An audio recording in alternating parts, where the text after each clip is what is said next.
Alright, boys. Today we are checking out our boy Echidnut. Alright? We watched the first 3 episodes a little while ago. We're gonna watch 3 more. I should probably start watching literally them like back, like after the content that we do for any news. But anyway, let's log in, man. Let's see what Echidnut got for us today, bro. Let's go. ReZero Season 3 just dropped another banger episode. Episode this has 4. to be the most cooked we've ever been, though. I mean, just think of everything that's going wrong right now. Capella can turn into a regenerating dragon. 2 more powerful new enemies just appeared out of nowhere. They added another Archbishop of Gluttony. Reinhardt's dad kidnaps a lolly. Baeko's in a coma. Lily's bleeding to death. Otto is nowhere to be found. Subaru's leg's about to fall off. Rem's still asleep. And Regulus wants to take Emilia's virginity. But there's so much going on.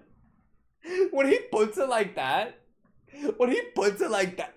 yo, we are so fucking, like, there's so much stuff going on, y'all. To be fair, who doesn't? Can we really blame him? It's well within his rights as a man, no, as a human, to desire such a reasonable thing and to yes, exactly.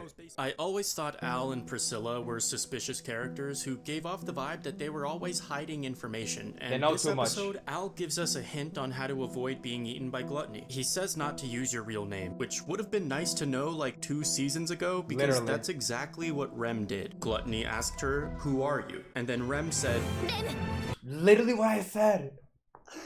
I was like, wait, this makes so much sense. In that Rem episode, she literally just goes, I'm Rem. GG's. It's literally GG's. Damn it, Rem. So the idea is that if he doesn't know your name, then he shouldn't be able to eat it. But how did Al know that? Where did he get this information? And how did he know gluttony was even here in the first place? Did Al read the light novel? In this chapter of the light novel, Subaru notes how the Archbishop of Pride could be in the city as well. And Betelgeuse did tell us that the Pride seat was vacant, but it's been almost 2 years since season 1, so it's possible that they could have filled it by now. So maybe one of these 2 new enemies is the Archbishop of Pride. What? I don't think, did any of you say that? What? Leaders of the witch cult, then Rav, Greed, Lust, and Gluttony, and Pride were all in attendance. You know what? I would but people literally mentioned it's still a mystery. I don't know. I'll let them cook, I guess. Could be in the city as well. And Betelgeuse did tell us that the Pride seat was vacant, but it's been almost 2 years since season 1, so it's possible that they could have filled it by now. So maybe one of these 2 new enemies is the Archbishop. That'd be crazy. I'll talk more about them later, but let's discuss Capella for a second. Her broadcast was pretty horrifying this episode. We could hear what sounded like people being killed, followed by this other noise that was even more disturbing. Yep. It was kind of hard to tell what the sound was, but in the light novel, it's described as the buzzing of insects. And that's about all we're supposed to know at this time. We know that. We know what that is. Oh shit, that's my alarm. It must be time for us to appreciate Krush Karsten. I really like how unique... Thank you! Yes! Bro, Krush? Listen. Krush in this episode. Episode 4 and 5. Krush, she's peak, man. And interesting her abilities are, despite them not being as overpowered as most of the other characters. Fun fact, Krush is afraid of heights, and that's why when she looks like she's in love with Subaru, she's actually just holding on to him for dear life. She's one of the most underrated waifus in all of ReZero, and I literally can't stop watching that gif of her putting her hair up. It's been difficult, because just like Krush in the beginning of season 2, I had to edit this video with only one hand. Capella's voice actress is a... What the fuck are we showing, bro? Yo, be careful, man. Also, I didn't miss this, bro. What is there was a tweet. There was a fucking tweet, bro. Is this true? What do y'all think, bro? Y'all letting it happen? She could peg me, man, no lie? I ain't gonna lie, bro. You know what? I'm not even gonna answer that. Why would I answer that? Anyway, listen. I did mention it. The bun. When she was tying it up, bro, I pointed it out. I was like, oh shit, Because just like Krush in the beginning of season 2, I had to edit this video with only... I forgot. I swear I forgot, guys. I didn't replay it. Come on, guys. I didn't replay it. Come on. I forgot. Capella's voice actress is amazing, but Capella herself has such a hateful personality, I'm surprised she isn't the Archbishop of Wrath instead of Lust. And guys, I hate to admit this, but all gooning aside, Capella is the most fucked up, sadistic character in ReZero. Facts. Gooning aside, that pause, yeah, by the way, that was the worst pause I've ever done, bro.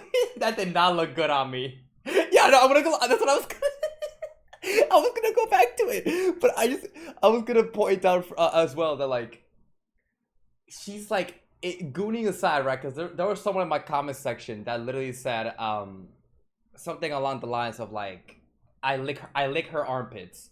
If you go into the comment section of the most recent reaction, episode 5, bro, someone said I lick her armpit or some shit.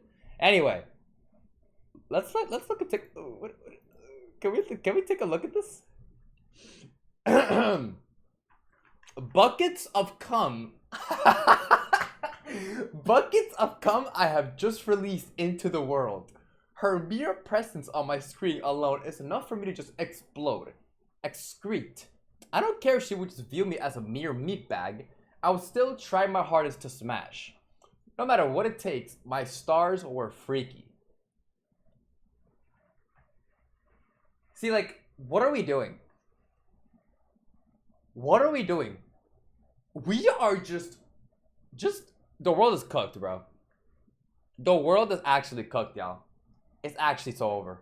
Capella is the most fucked up, sadistic character in ReZero. I know it's difficult for us men to do this sometimes, but if we just ignore how hot she is for a second and actually listen to what she's saying, Capella calls you a meat sack. And that's just a bit too far, don't you think? I can be her slave and I can be her dog, but I'm not a meat sack. Why is that the only... Also, are we gonna ever get confirmation on how old she is, or is that like something I'll have to look up? Or you guys can like tell me. How old is she, bro? Cause like, from her design, we're getting into some dangerous territory. I'm not gonna lie to you guys. Insult she can come up with. Not even Sasha from AOT talked about meat this much. Beatrice and Rom were known for having harsh insults, but Capella's on a totally different level. Her insults are genuinely hateful, disturbing, and it's clear that she just completely despises humanity. Anyway, that's all we can base off of it. Like, obviously she has the same name as Emerald, so like 50. I guess, yo, there's some sick motherfuckers out there. A dragon this episode, and the opening already showed us her ability to transform part of her body, but before we all just assume she's a human who can transform into a dragon, let's not rule out the possibility that she's a dragon who could transform into a human. Based on her dialogue, she doesn't seem very fond of humans, so maybe the dragon was her original form, and that's why she views humans as worthless bags of meat. It's possible, right? And no, that's not a spoiler. I don't put spoilers in these videos, guys. Except for this one. Priscilla gets naked. Anyway, Capella and...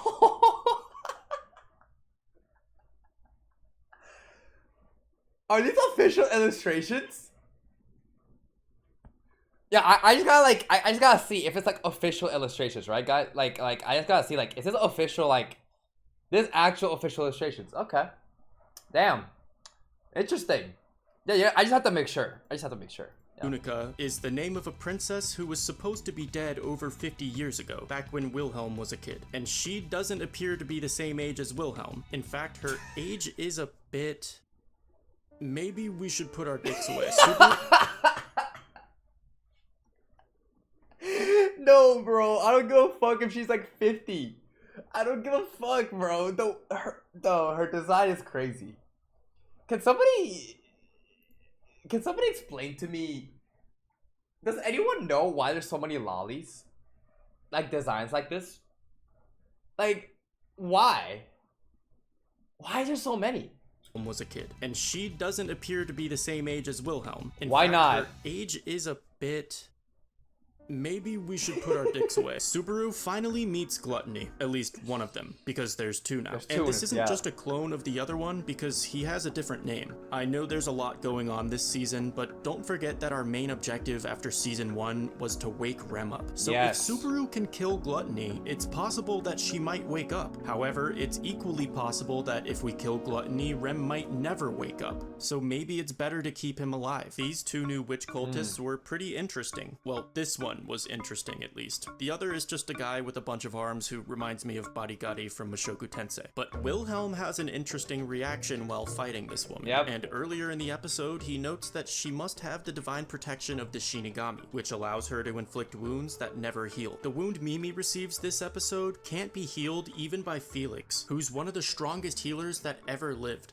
Just to put it in perspective, guys, if Felix specialized in any other type of magic, he would be a monster, like a national threat. But because he's just a harmless healer with adorable cat ears and a pussy and a penis, nobody cares. Now, there was some cut content that pretty much reveals who this is, but I'm just not going to spoil that because I think it's obvious they're saving it to be revealed in the future, and... it will be revealed. I mean, obviously, right? But like, okay, alright, don't spoil me, bro. I don't want to ruin that for anyone. Basically, Wilhelm was supposed to mention that he too suffered an unhealable wound from this woman in the past, and he literally says her name. But again, I just don't have it in my heart to tell you. I considered revealing it to you guys, but ultimately I think it would hit a lot harder if the anime does. As for the other cut content, first of all, Capella was supposed to be involved in this fight. She was flying around breathing fire and shit, but I don't blame them. I wouldn't want to animate that either. Surprisingly, they also added some content that wasn't in the novel. The visuals of Typhon's remains were one of the most badass things I've seen so far this season, and none of that was written about anywhere. Also, at the start of the episode, we saw the dead bodies of the city guards, but later they've been replaced with those creepy egg things that look like they were copied from an alien movie. You're probably wondering what these are and why they're here. Well, so am I, because there was no mention of eggs in the novel. These were actually supposed to be big chunks of flesh that were described as creatures, almost implying that they're alive, but I'm totally fine with the change, and I thought the eggs were a pretty cool and mysterious addition. I guess the biggest piece of cut content would be Subaru's actual reasoning for not immediately trying to rescue Emilia. The subtitles made it seem like he wants to stop Lust from doing these broadcasts, which didn't really make sense. Emilia looks like she's about to get pregnant, and that's a much bigger problem than Capella doing another broadcast. Well, the reality is that Subaru's trying to prevent Sirius from doing a broadcast, because if she did, her authority could probably wipe out everyone in the city, including Emilia. Capella's dragon form not being CGI was a massive W, but Julius using Owl Clauseria was kind of a letdown because they just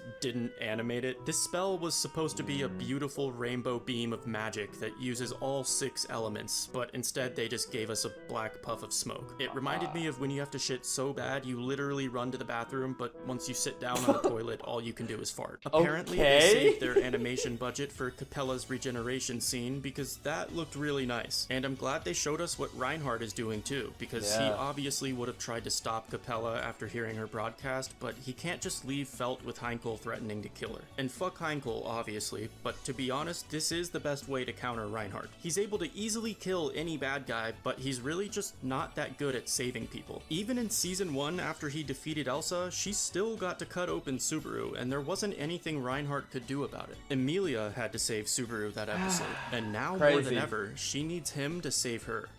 But he's too busy with Krush. Anyway, the highlight for me was probably the Typhon visuals because that part was new to me, but objectively the best scene was Capella's face regenerating. Yeah, that was crazy. Easily another 10 out of 10 episode, and probably my favorite of the season so far. Thank you guys so much for watching. Bro. Always 10 out of 10, huh? it's always gonna be 10 out of 10, huh? Alright, let's go to the next one, man.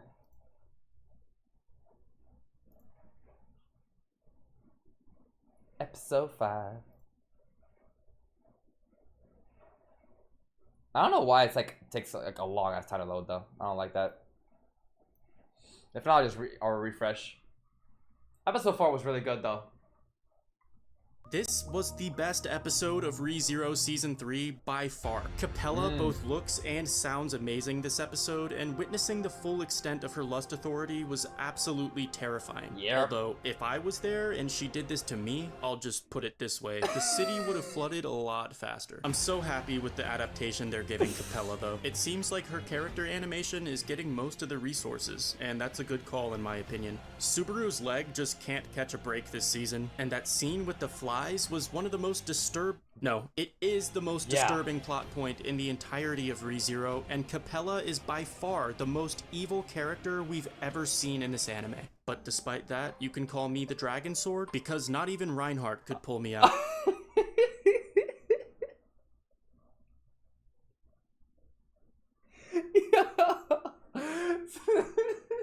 So that sword, right, the dragon sword that Reinhardt has, he can only pull it out when it's necessary, right? Dude, I want to see that shit, bro. He did it against Puck. I think that's the only time, right? I want to see that shit now, though. That'd be crazy. Regulus just referred to one of his wives as number 184, even though he only has 79 of them. And I'm no TI-84, but this math doesn't add up. Something happened to the majority of his former wives, and I don't think he's paying them alimony. We also got a very important scene that wasn't in the light novel, showing Otto helping Reinhardt rescue Felt, which means Reinhardt is now available. We could have him fight Capella, Regulus, Gluttony, or hopefully not Sirius again, because that didn't go well the first time. Judging by the opening visuals, at some point Reinhardt encounters Capella, but I noticed that the city hasn't flooded here yet, so this scene could be a red herring. Could be a red herring. Oh, fuck.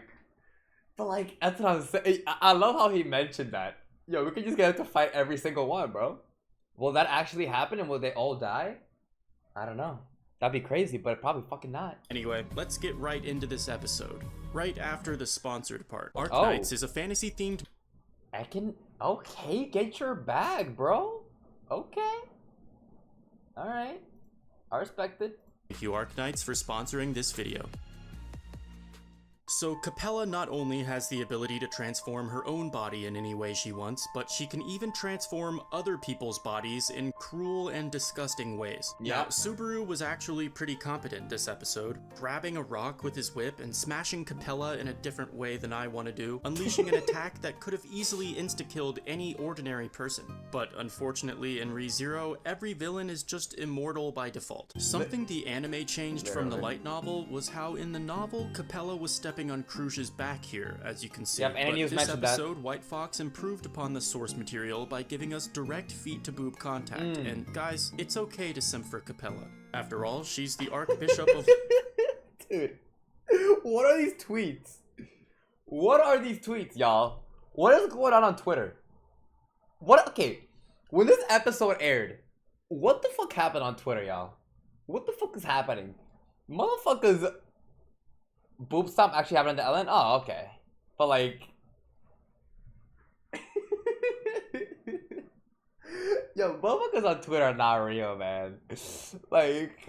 After all, she's the Archbishop of Lust. Although, whenever I see her, I feel like I'm the Archbishop of Lust. However, that doesn't change the fact that she's probably the most evil character in all of ReZero. Regulus and Pandora are both very evil, and there's some Season 4 characters that are gonna be pretty evil too. But the difference... I don't know if these are like to throw people off, but like... Dude, what's gonna happen in Season 4, bro? Season 3 is already crazy. Season 4 characters... Season 5? Oh shit.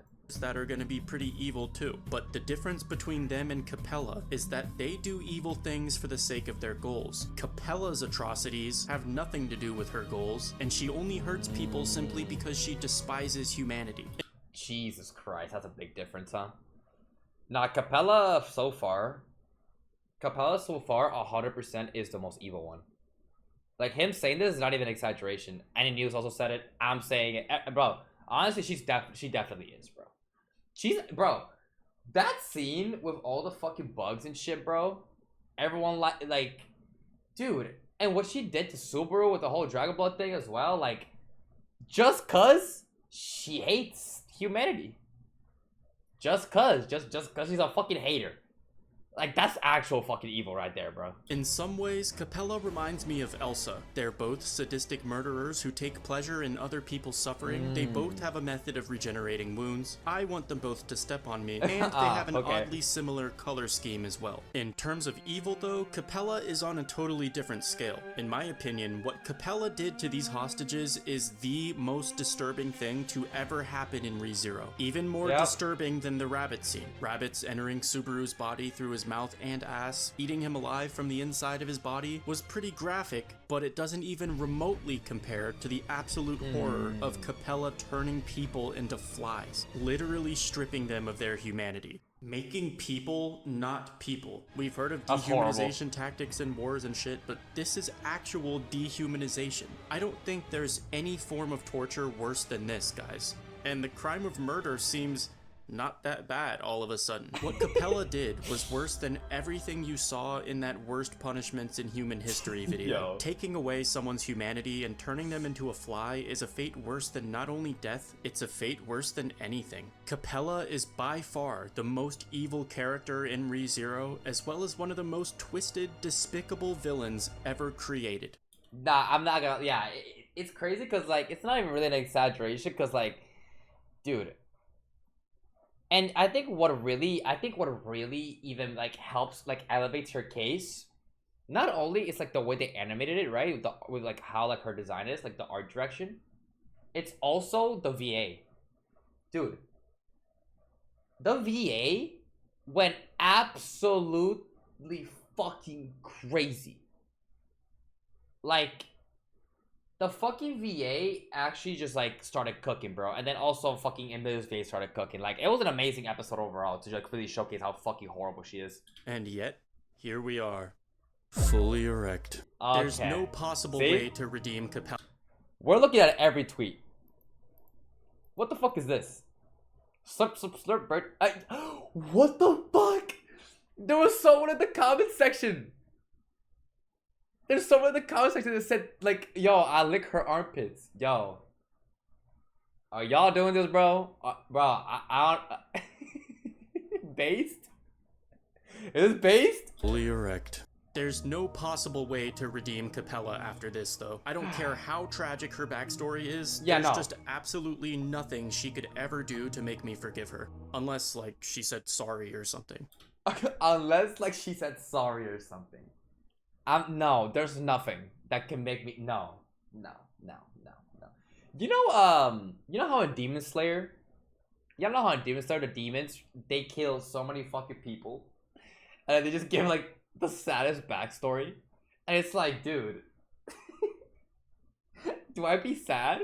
Do I Bro, it's like, god damn, motherfucker, you tortured, you killed, you did all these things, bro, and then you give me, like, the saddest backstory, like, right after, dude. It's like, what the fuck, man? I don't know. I'd probably fold immediately, to be honest. Turning into Emilia only to rip herself in half in front of Subaru was just pure insanity, and I can't stress enough how stunning the visuals and the voice acting were this episode. Dude, the scene with Capella pouring her blood into Subaru is interesting because she says, I'm gonna find out what sorts of ugly meat scraps you guys will turn into. If you succumb to the curse, the outcome will be wild. Even as a novel reader, I didn't fully understand this part, but I think it implies that Capella's cursed blood is competing with Subaru's blood to try to mutate his body or something. Correct. And I think now that he showed this line again, she did say this. She did say this in the episode. Now that I after watching this episode and see, like, more of the dragon blood, if you succumb to his curse, if you succumb to it, and now it's fighting with the dog curse. So I'm calling it the Olgarm curse.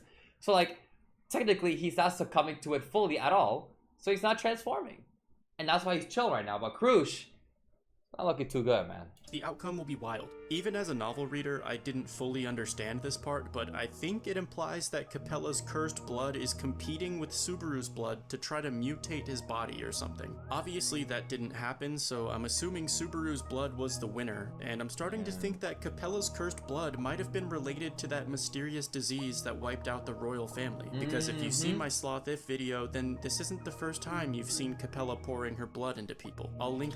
Slothif has that mentioned? Do we watch Slothif, yo? But is Slavif watchable? Like, does it have like I always like forget. Like, is Slavif like spoiler or not? It's like so far back. There's no way, right? Because low key, I've been thinking about the what ifs, but like I just don't know like what place. Like maybe like after season 3 or some shit. But I'm interested, man. There's some future characters. I mean, if there's future characters for like season 5 or season 6, I wouldn't mind. You know what I mean? Slavif is watchable? Okay, I'll keep that in mind then. That video in the description if you want to watch the whole thing, but basically the author introduces a new Oni character whose village was raided just like Ram and Rem's village, and Capella shows up and pours her blood into the Oni woman. The Oni ends up surviving though, and the blood grants her the ability to smell the witch's scent, which oddly enough, Rem can also do for some reason.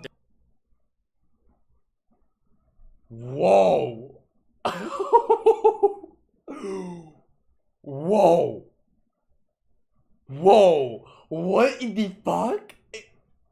Echidnut! Run this back! Run it back! Run it back! Run it back! But basically the author introduces a new Oni character whose village was raided just like Ram and Rem's village, and Capella shows up and pours her blood into the Oni woman. The Oni ends up surviving though, and the blood grants her the ability to smell the witch's scent, which...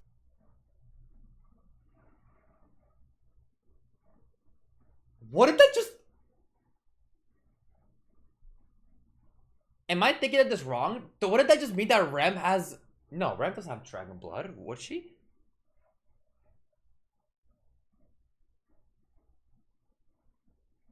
Was she affected by... What is happening right now? This is crazy. This is like potential for like cooking. I'm not gonna start cooking now because like if I start cooking now or like try to like think, it's gonna be like 10 minutes of me just like in silence. So we're gonna let it play, but like that's fucking crazy. That's actually insane. So like Slavif mentions that. Maybe, who knows, right, chat? Is this implying Remy Capella? That's what I'm fucking saying. That's what I'm saying. The witch's scent. Dude, what the fuck? I did not expect such crazy lore drop in a fucking dude, what the fuck? Yeah, I mean, I guess, right? I knew that Ifrit had lore like this, but this is fucking wild. Oh my god. Oddly enough, Rem can also do for some reason. There's conspiracy theories that Rem encountered Capella when she was younger, but anyway, I feel like Anyway. He just goes, anyway. That is wild, bro. Condition of Subaru's leg has been getting worse every episode. After Capella rips it off, he falls from the dragon and starts drowning and bleeding to death at the same time while the city floods. And I don't think he's ever been more fucked than this exact moment right here. He's unconscious, missing a leg, and drowning. That's gotta be a death, right? It's one thing to lose an arm, but you really can't afford to lose a leg in this anime. The way his body just ragdolls was fucking insane, and the panning shot of the city in ruins was crazy too. If this is what a priority episode looks like, then I'm really hyped for the rest of the season. Meanwhile, Sirius attacks Anastasia, who looks extremely cute this season. Facts. Yo, I have to give her her flowers, man. What they did with her design this season. She a baddie, I ain't gonna lie. And Capella wraps up the episode with 3 additional demands. First, apparently there's a Tome of Wisdom in the city. That could be another name for a gospel, so maybe Sirius or Regulus dropped theirs while they were fighting, I don't know. Second, she wants an artificial spirit, which is a title that only applies to Beatrice, unless Puck is here, but I highly doubt that. What Capella could possibly want with Beatrice, I don't know. Beatrice did have a gospel that we ended up burning in season 2, but maybe Capella doesn't know that and she thinks Beatrice still has it. Either way, that doesn't explain why she wants it, especially because that gospel was useless. All the pages were blank. The third and final demand is simply not to interfere with Regulus. I think that's a good point. They probably just they obviously are not gonna know the specifics, like if it's burnt or not. So like they could just be associating that with like Betty, huh? That's actually an interesting way to look at it. They could just be associating that shit with Betty, because Betty, obviously, they probably think Betty has it, but like I don't know. It's just, it was a crazy fucking lore drop though. like some crazy information drop, more better said.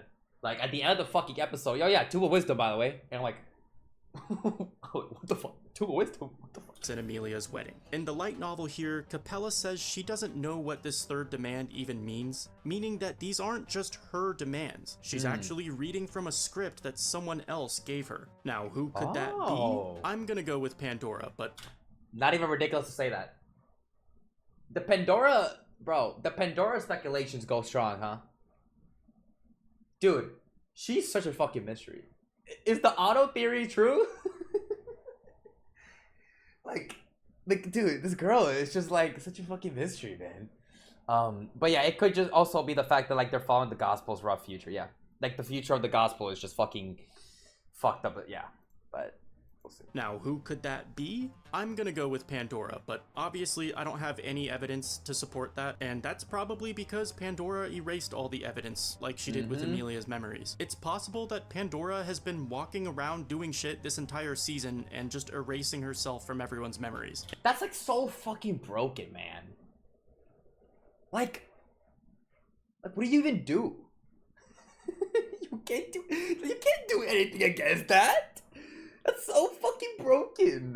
In fact, she could have been following right behind Subaru this entire time, and we wouldn't have a clue. That's wild. For the other cut content this episode, honestly, it was pretty close to a perfect adaptation, and most of the cut content was trivial shit like how Capella's blood was supposed to be black instead of pink, and obviously a lot of dialogue from Regulus. I think they cut this to make him seem even more evil, but he explains in the novel that he isn't trying to have sex with Amelia, he's just making sure that she's still pure, and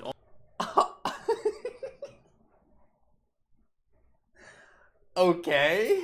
Also, he wasn't the one who undressed her, that was wife number 184. Other than that, I think this episode actually added more than it cut. The entire scene with Otto helping Reinhardt wasn't even in the novel, and they took a lot of creative liberties with the Capella stuff too that really built upon the source material instead of cutting shit from it. I really can't glaze this episode enough. It was absolute kino, Aoyuki popped the fuck off, and they supported her with beautiful animation and perfect soundtracks while adapting Capella's introduction in a way that surpassed even my imagination while I was reading the novel. I always give these episodes a 10 out of 10, but what I don't tell you is that I usually give the source material an 11. Well, this episode was a 12 out of 9. That's how good it was. What the fuck is 12 out of 9 mean? Damn, is that good? Well, this episode was a 12 out of 9. That's how good it was. Another interesting thing, you've probably heard this from novel readers 1,000 times already, but they finally just revealed that Al is from Japan. Except they did it in a break time episode, which nobody fucking watches. And literally. Oh my god. I know motherfuckers were mad, dude. Motherfuckers were heated. Like, dude. From like what you guys have told me, like motherfuckers were mad. It's like, it makes sense. It's like, dude, it's such, it's like important info, dude. It's such a crazy reveal, and it's in a break time, and obviously, a lot of the people are not gonna, actually, most people, do even most people even watch break time? Yeah, it's just 2 minutes, huh? I don't know what they could have done, but like, yeah, Omega reveal in break time? Oh my god. But even then, like, they just, I don't know, it's just so fucked up, bro. Cause like, if you go to like, normally on YouTube at least, right, the reactors and reactions, it'll probably just like normally be like everyone just normally just watches the episodes, and that's it. So like, most people don't even know that. They're not gonna watch break times. I have no fucking clue. So, I can see why people were, like, a little mad at that, huh? And again, this was supposed to be revealed in Season 1, but I guess at the time they didn't know. Also that, I think what's even crazier is the fact that it's Season 1 stuff. Like, the Witch Code translations is all the way back to episode 16 of Season 1. did it in a break time episode, which nobody fucking watches. And again, this was supposed to be revealed in season 1, but I guess at the time they didn't know if ReZero would ever get another season, and if it did, Al wasn't even gonna show up again until the 3rd season. So unfortunately, they cut most of season 1's foreshadowing. Personally, I was hoping that they would just take like 20 seconds to do a flashback at some point to show us that original conversation that was cut from season 1, but I don't know why they didn't do that. I don't agree with putting such an important reveal in a break time episode because 99% of the audience doesn't watch break time. A lot of you probably don't even know what break time is. That's the thing. It's not even just the fact. It's not even just the fact that like 99% of people don't watch break time. It's the fact that 99% of people don't even know what that is. How many like most people are probably just like, they get on ReZero, they watch ReZero normally, like just like the episodes. They don't even know about like all the cut content and stuff. They don't know about break times and all that, and they just watch the series normally, and they'll just never know. So that's why like putting shit like this in a break time is fucking insanity, bro. I won't spoil anything, but Al becomes a very important character this season. And the next season. Oh. And the next season. Oh. And maybe even the season after that. What? So yeah, cut content. Oh shit, he's gonna go crazy, huh? I mean, it makes sense though. The way they're building him up, he's gonna have a crazy role in the future, huh? It can be annoying sometimes, but it is what it is. My name is Echidnut Chansama, and I hope you worthless meat sacks enjoyed the video. Subscribe to my channel and hit the like button, or else I'm gonna turn you into a bug. That's all for today. Thanks for watching, and until next time, keep talking about ReZero. I'm out for now. Peace. Okay, so I think we got one more, right? We just watched episode 6. Let's go. Yeah, the owl stuff is crazy, dude. The owl stuff is actually fucking insane. Dude.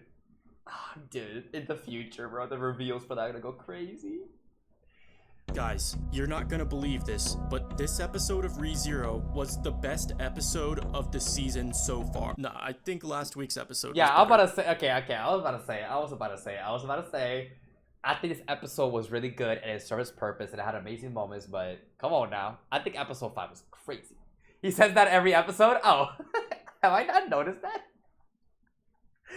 He just says that every episode. Okay. But this was a banger. It was just more of a setup episode with some pretty interesting developments, like the after credits scene you probably missed where Amelia catches Al trying to communicate with Regulus. There was also quite a bit of cut content this week, but I'll talk about all of that later in the video. Now, although this episode of ReZero is obviously the most important thing to happen this week, as you might have heard, there's also an election going on right now, and I just thought I should tell you guys who I voted for. After all, this is the most important election in the history of Lagunica. Lion Krush was never the same after she lost her memories, and Crooked Anastasia wants to open our borders to Kararagi. Sleepy Amelia is 115 years old, and Felt is probably the rightful heir to the throne, to be honest with you. But Priscilla is easily the hottest character in all of ReZero.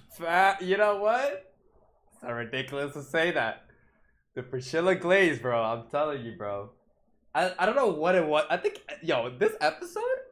I don't know what it was, bro. Like, the glaze? I think, where she pulled that fucking yank sword, dude. You know what? We voted for Priscilla, boys. It's fucking happening.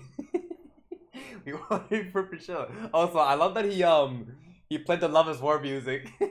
I like it. If you guys thought I went overboard gooning for Capella last episode, then you are not prepared for me to talk about Priscilla. When this scene gets animated, it's gonna change the world more than any election ever could. Would that actually make it in? There's no way they actually animate that. There's no way. There's no way. I'm actually worried that you guys might get pregnant just from watching my video. Priscilla made me lose No Nut November last December. I mean, every time I look at her, I feel like Al, because I only got one hand free. This scene with Priscilla pulling her sword out of thin air was pretty badass, although it's a bit different in the novel. This is the Yang sword, or the Sun sword, so it's always described as being drawn from the sky. And even though Priscilla whips this thing out at every minor inconvenience, it's still one of ReZero's 10 legendary swords of power. The only other one we've seen so far is the Dragon sword. 10? This is crazy. 10 legendary swords of power. and we've only seen 2. Damn. Yo, I want to see the other 8, bro. They're not gonna show that shit, bro. Tapping's not gonna show that shit to like fucking who knows, bro. Have they? I don't know. I'm not gonna ask that. That's a spoiler. I was just gonna say like, yo, I wonder if they like showed more in the light novels, like the future arcs. It's still one of ReZero's 10 legendary swords of power. The only other one we've seen so far is the Dragon Sword, which is in possession by Reinhardt. So this Yang Sword is one of the strongest weapons in all of ReZero, even if Priscilla might sometimes use it to squish a spider. That's the wild. anime skipped an interesting scene right at the end of their conversation though. Priscilla was supposed to tell Subaru, time and time again, you really do seem like a man with extraordinarily good timing. And then she flashes him a dark smile after saying that. Obviously, Subaru's extraordinary timing is just a result of him using Return by Death. He didn't even die here, so I don't know why Priscilla said that. It feels like her and Al just act overly suspicious for literally no reason. It's just like the sus levels on these two. Obviously, especially Al, but like Al is obviously with Priscilla. So it's like, automatically, I gotta put her on the sus list too. Like, what the fuck is happening, bro? I'm scared, bro. Like, bro. And I think Eddie News also mentioned that exact same line. So, I mean, but like, it's just fucking crazy, bro. Al is so wild. Yeah, with Al around, bro, I ain't gonna lie, bro. I have trust issues, man. But wait. Don't move. Stop what you're doing and watch this ad. This video is sponsored. Stop what you're doing. Get your bag, bro. To join me on Webnovel and start reading all the best stories. Thanks again to Webnovel for sponsoring this video. And now let's get back to ReZero. Yeah, there's so many sus people this season, dude. It's crazy. So obviously Subaru was pretty cooked at the end of last episode, and a lot of us probably expected him to die. Well, instead we got this weird sequence showing the demon dogs from season 1 facing off with a dragon. In the novel, it's described as 2 forces battling each other to claim ownership of his identity. Because in this timeline, Subaru still has the curse from season 1. Even though he killed the dog that cursed him, that curse is technically still there. So yeah, the curse is still there. And Any News already also mentioned the whole, like, how it was explained in the light novel too. So, yeah, hey, man. Yo, Any News and Echidnut, yo. Any News and Echidnut on the same page, huh? That's why y'all telling me, like, if Any News doesn't do one, we just watch Echidnut, bro. You're, like, on the same page, bro. What's happening here, man? Damn. That curse, battling with Capella's curse, ends up keeping Subaru alive and healing him somehow. I don't really know how it works, but as we can see, Subaru's leg is able to heal itself now, without any negative side effects, other than, I guess it looks kind of fucking weird. The problem is, Capella poured this shit on Subaru's leg, but Krush took it right on the face. So if she doesn't win against the curse, whatever that means, then her face might end up looking like Subaru's leg, or worse. Hopefully. Oh, dude. He just made an amazing point. Oh my god. Why didn't I not think of that? On Subaru, it was the leg. On Krush, it was the face. Oh, I don't know if I want to see that. I don't think I want to see that shit. She doesn't turn into one of these demi-beasts because that would probably affect her chances of winning this election. Honestly, the demi-beasts were not as cool as they were in the novel though. They were supposed to look like disgusting masses of flesh with weapons growing out of them, but obviously their designs had to be simplified because White Fox only has limited resources. Fair. I don't dislike the new designs. In fact, one of them kind of reminds me of a Dagonoth from RuneScape, but I do still prefer how grotesque and fucked up they were in the novel. Regardless, if Capella can turn dead bodies into those eggs that hatch these things, then there could be hundreds of them roaming around the city right now, and for every person they kill, Capella can make another one, so it's pretty urgent that we take her out as soon as possible. Capella's a problem. Like,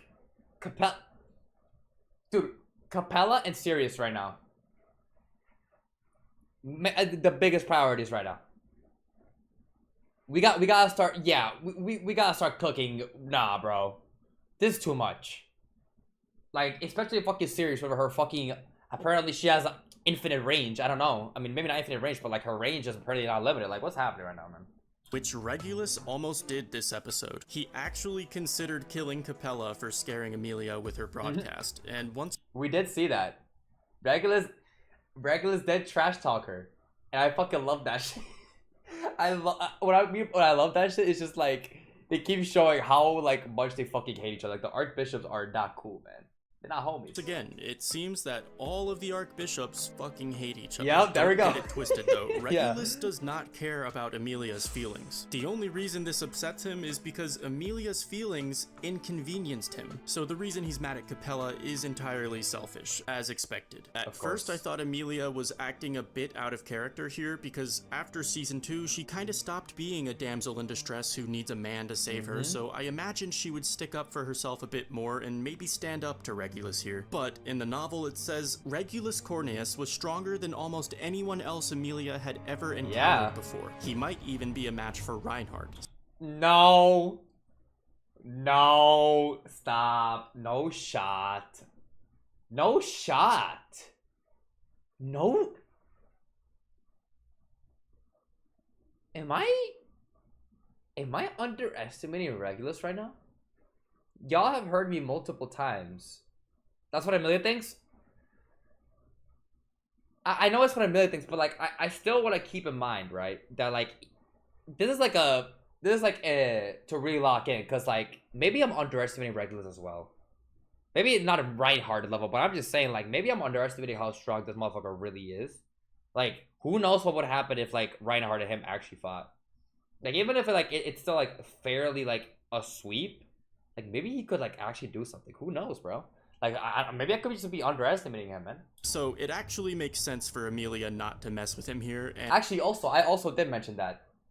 Actually, no, I didn't mention the strength part. I just mentioned that, like, Emilia was also acting like this because maybe, like, because Regulus she also found out that he's an archbishop.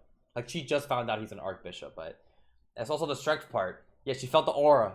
The strength aura. And just to clarify, this is just Emilia's opinion. It's possible that Regulus could be on equal terms with Reinhardt, but one character's opinion doesn't necessarily confirm. True, but like I think him pointing out what Emilia thought there, I think I should like also be a little more wary, because like who knows how strong like the potential of Regulus.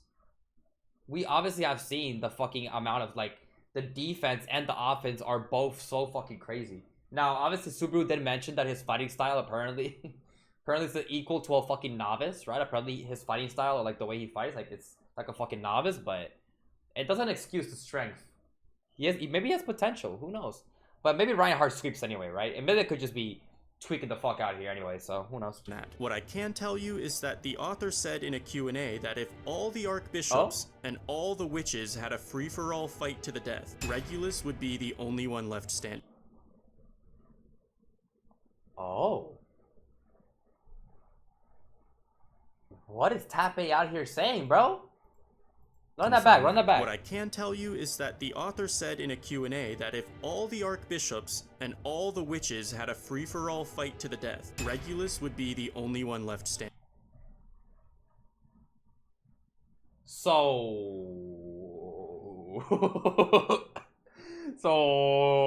maybe he might be him, y'all.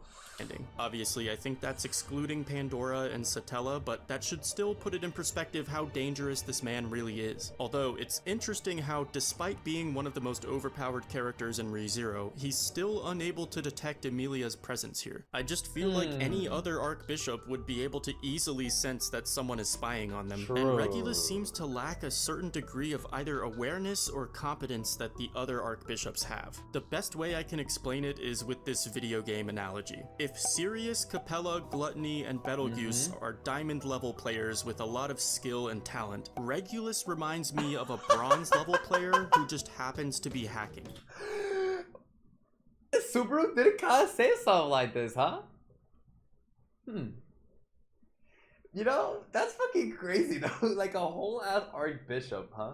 And then I guess Reinhardt would be a diamond player who's also hacking, and his family owns the company that made the game. Anyway, it's revealed that Regulus has only 53 wives left out of 291, which means 238 of them died, and I don't think old age took a single one of them. Yo, 238 took them hands. Oh my god. That is so fucked up, bro. This man Regulus, bro, Somebody kill this motherfucker, man. This episode, he nearly kills number 184 over literally nothing, and the most disturbing part about that was her lack of reaction to it. Normally, a near-death experience like this would leave you in shock, but she's essentially unfazed by it, implying that she deals with this kind of shit on a daily basis to— Dude, I think the worst part, look at her face right here, y'all. This is fucking crazy. What has Regulus done, bro? Because, like, we could just assume the worst, right? We can assume bad, but, like, that's all we could do. Like, he killed them and shit. But, like, what else? There's something else, bro. Like, how does he treat them exactly? Like, there's no specifics, dude. Someone help Kaguya, bro. Yo, Kaguya out here. Dude, Kaguya out here suffering, man. What the fuck, bro? About that was her lack of reaction to it. Normally, a near-death experience like this would leave you in shock, but she's essentially unfazed by it, implying that she deals with this kind of shit on a daily basis to the point that she's become desensitized to it. An easy-to-miss detail that I find incredibly interesting during this conversation between Regulus and Capella is her claim that she wasn't the one who opened the floodgates. Now, I'm not saying we should trust Capella and believe everything she says, but this isn't the only evidence that something weird is happening in the city right now. Kiritaka just went missing this episode, but last episode he says, "No one can get in touch with the Council of 10. Except what he really said in the novel is, they've all been fucking murdered. And what? Did any of you say that? It's far graver than that. The Council of 10 has been wiped out. According to the reports, every last member other than me has been slain. What is happening right now? What the fuck? What the fuck? What the fuck is? What is happening in this fucking city, y'all? Archbishop of Pride? The more that y'all mention it and the more that we fucking dive into this shit, the more I fucking believe it. Dude, it's the mystery just the Archbishop of fucking Pride, bro. Let me find out. Let me find out his fucking Pride, bro. Oh my god. So yeah, it's fucking... Dude, there's too much going on. GG's? One can get in touch with the Council of 10.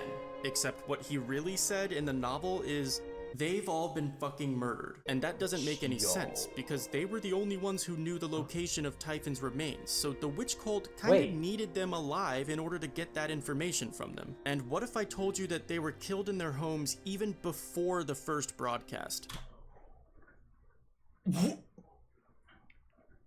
Every last one of my... What?